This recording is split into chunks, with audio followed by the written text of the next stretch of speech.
1876 25 வயசு தக்க அழகான ஒரு பிரான்ஸ் பெண் தான் வந்து பிளான்சே மோனேயர். இவங்க குடும்பம் வந்து ரொம்பவே வந்து ஒரு பணக்கார குடும்பம். இவங்க வந்து பெண் பார்க்குறாங்க, இவங்களுக்கு வந்து கல்யாணம் பண்ணலாம் அப்படின்னு சொல்லிட்டு.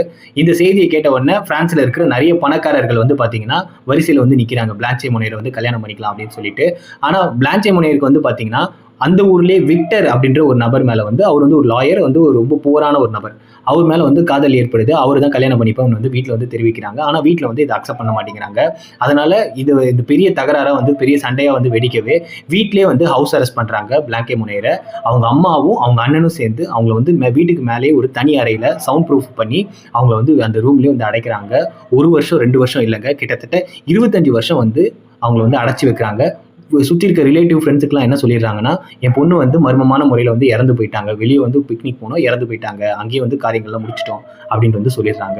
ஸோ இப்படியே 25 வருஷம் போது ஒரு மொட்டை கடைதாசி வந்து போலீஸ் ஸ்டேஷனுக்கு வந்து வருது. 1901 அப்படின்ற வருஷத்துல பார்த்தீங்கன்னா ஒரு மொட்டை கடைதாசி வருது. இந்த மாதிரி பிளான்சே மோனேயர் அப்படின்ற ஒரு பெண்மணியை வந்து ஒரு ஹவுஸ் அரெஸ்ட் பண்ணி வச்சிருக்காங்க இந்த இடத்துல அப்படின்னு சொல்லிட்டு ஒரு மொட்டை கடைதாசி வந்து போலீஸ் ஸ்டேஷனுக்கு போகுது.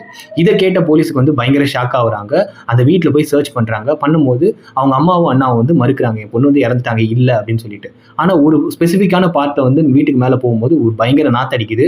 ஸோ அந்த இடத்த வந்து செவுத்துக்கு வந்து உடைச்சி ஓப்பன் பண்ணி பார்க்கும்போது அதுக்கு பின்னாடி வந்து ஒரு ரொம்ப எலும்பும் தோலுமா ஒரு 52 வயது தக்க ஒரு பெண்மணி வந்து பார்த்தீங்கன்னா ஆடையின்றி ரொம்ப வந்து ஒரு ஏலியன் மாதிரி ஒரு தோற்றத்தோட வந்து அவங்க இருக்காங்க. எதுவுமே அலங்காரம் பண்ணாம ரொம்ப ரொம்ப நாள் ஆகுது அவங்க குளிச்சு அந்த ஒரு லுக்ல வந்து அவங்க வந்து இருக்காங்க. இதை பார்த்த போலீஸ்க்கு வந்து ஷாக்கு. என்னன்னு பார்த்தீங்கன்னா வெறும் சாப்பாடு மட்டும் அவங்க கொடுத்துருக்காங்க. அங்கேயே வந்து அவங்க வந்து அங்கே ரெஸ்ட் ரூம் வந்து அங்கேயே போயிருக்காங்க, அங்கேயே வந்து சாப்பிட்ருக்காங்க. அவங்க வந்து அந்த சூரிய ஒளியே வந்து படாமல் அந்த ரூம்லேயே வந்து கிட்டத்தட்ட 25 வருஷம் வந்து அவங்க ஹவுஸ் அரெஸ்ட் ஆயிருக்காங்க. ஸோ இதை தெரிஞ்ச போலீஸ் வந்து பார்த்தீங்கன்னா அவங்க அம்மாவையும் அவங்க அண்ணாவையும் வந்து அரெஸ்ட் பண்ணுறாங்க. அரெஸ்ட் பண்ணி அவங்கள இன்வெஸ்டிகேட் பண்ணும்போதே 15வது நாளே வந்து வயது மூப்பு காரணமா அவங்க அம்மா வந்து இறந்து போறாங்க. அவங்க அண்ணன் வந்து எனக்கு இதுக்கு சம்மந்தம் இல்லை, எங்க அம்மா தான் ஹவுஸ் அரெஸ்ட் பண்ணாங்க அப்படின்னு சொல்லி அந்த கேஸ்ல இருந்து தப்பிச்சுக்கிறான்.